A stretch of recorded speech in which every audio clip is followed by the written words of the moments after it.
SLST নতুন নিয়োগ বিধিতে আবার মামলা হলো এবং এই মামলা গড়ালো আদালতে।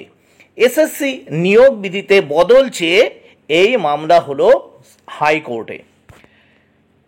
এসএসসি নিয়োগ বিধিতে বদলের জন্য মামলা হলো হাইকোর্টে, আর সেই মামলা কিন্তু উঠতে চলেছে 5ই জুন।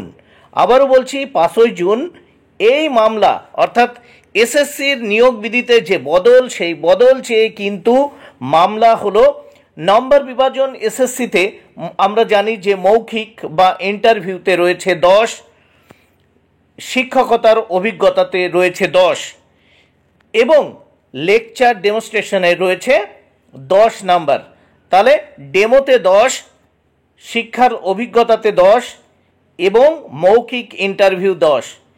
ঠিক এইগুলোর জন্যই কিন্তু মামলা গড়ালো হাইকোর্টে। এখন দেখা যাক 5ই জুন এই মামলার কি প্রভাব পড়তে পারে।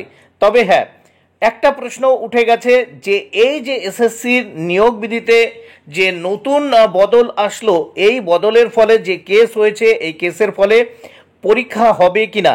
হ্যাঁ, আবারও বলছি যে যত কেসই আসুক না কেন পরীক্ষা হবে এবং ডিসেম্বরের মধ্যেই কিন্তু নিয়োগ প্রক্রিয়া সম্পন্ন হবে। পরীক্ষা কিন্তু সেপ্টেম্বর মাসের ফার্স্ট উইক এবং সেকেন্ড উইকেই হবে।